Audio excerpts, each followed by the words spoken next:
Samedi 13 avril 2024. Lettre de frère Joseph Marion Branham à cet ingrédient qui tire sa saveur de l'océan d'amour, la voix de Dieu pour notre jour. Les aigles se rassemblent.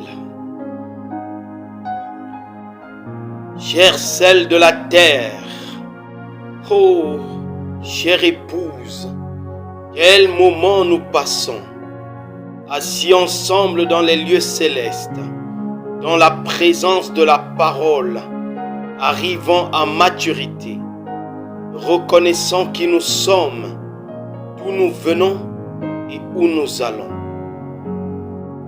De savoir du plus profond de notre cœur que nous sommes maintenant des fils et des filles de Dieu. Pas nous le serons, nous le sommes maintenant. Nous sommes les attributs de la pensée de Dieu.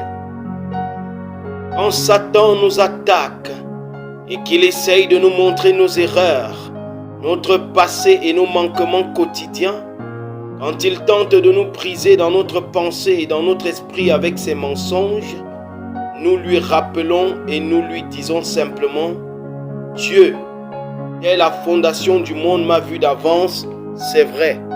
Satan, moi, et il a envoyé Jésus pour me racheter. Flamme. Maintenant, Satan, quitte-moi, car le sang de son Fils parle pour moi. Je ne peux pas pécher. Mes erreurs, oui, mes nombreuses erreurs, Dieu ne peut même pas les voir. La seule chose qu'il entend, c'est ma voix qu'il adore et le loue. Et la seule chose qu'il voit, c'est ma représentation. Notre représentation nous rassemble de l'Est et de l'Ouest, du Nord et du Sud, nous unissant sous la parole qu'il a pourvue sur bande pour son épouse. C'est la seule chose qui l'honorera, car c'est la voix qu'il a pourvue. Quelle sera la prochaine chose qu'il nous dira et nous révélera? Nous l'avons entendu parler par son prophète tant de fois. Il nous dit ce que notre demeure future sera. Mais cette fois-ci, ce sera comme si nous n'en avions jamais encore entendu parler. Citation. L'architecte divin a conçu ceci pour ses bien-aimés. Voyez, oh, quel endroit glorieux ce doit être dans la nourriture divine. Un architecte divin l'a conçu pour un attribut divin, prédestiné de façon divine par un Dieu divin qui est l'auteur de la vie divine. À quoi est-ce que cette ville va ressembler? Pensez-y. Fin de citation.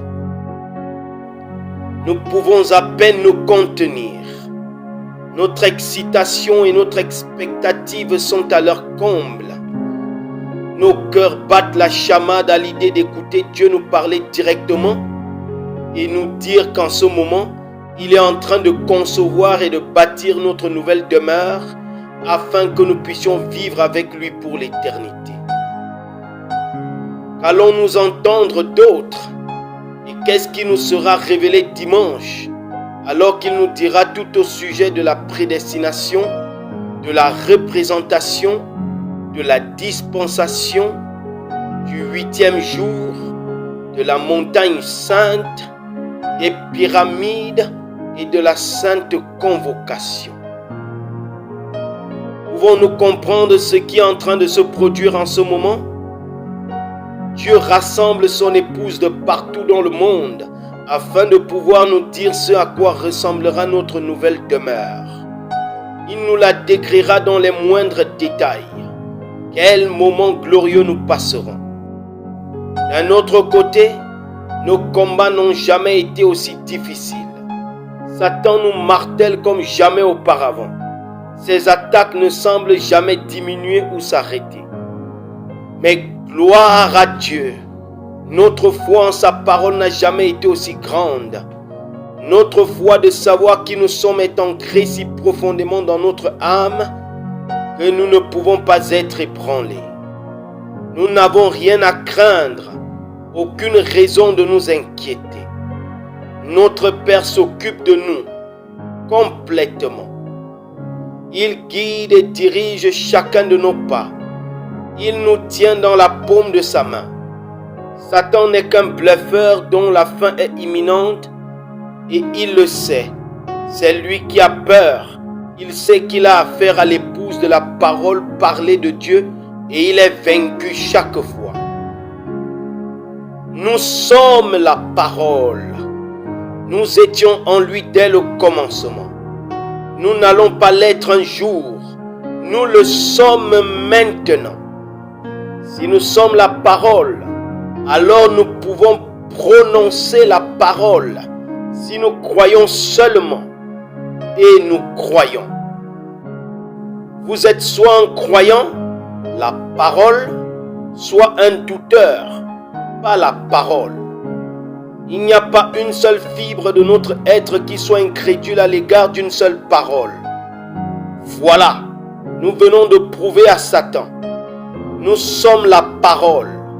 Nous sommes peut-être la peau sur la plante du pied, mais nous sommes quand même une partie du corps.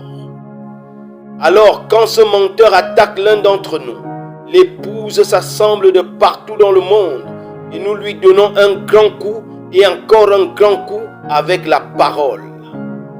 Quand la maladie afflige l'un d'entre nous, nous nous unissons et nous lui donnons un grand coup. Quand l'un d'entre nous se sent las et découragé, qu'est-ce que nous faisons tous? Nous lui donnons un grand coup. Nous rentrons à la maison épouse. L'heure est venue.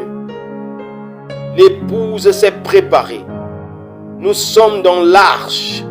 Il a fermé la porte et nous sommes en sécurité à l'intérieur. Nous pouvons entendre la musique pour que l'épouse descende l'allée pour être unie à l'époux. Nous serons en lune de miel pendant 1000 ans. Puis nous irons tous ensemble avec lui vers notre demeure future. Ne manquez pas ça, mes amis. Il n'y a qu'une seule voie qui a été pourvue et confirmée par Dieu. Les bandes. C'est la colonne de feu qui parle et qui conduit l'épouse. Quoi que vous fassiez, placez cette voie devant vous et votre famille ce dimanche. La foi vient de ce qu'on entend. De ce qu'on entend la parole. Et la parole vient au prophète. Le Saint-Esprit est le prophète pour notre jour, qui parle à son épouse par les bandes. Vous êtes les bienvenus si vous désirez vous joindre à nous ce dimanche à midi, heure de Jeffersonville, 17h, heure d'Afrique centrale, alors qu'une partie de l'épouse s'unira pour écouter tous en même temps Dieu parlait par son puissant ange pour nous dire tout au sujet de la demeure future de l'époux céleste et de l'épouse terrestre. 64 08 02. Frère Joseph Branham. Que le Seigneur Jésus-Christ vous bénisse à l'écoute de sa parole.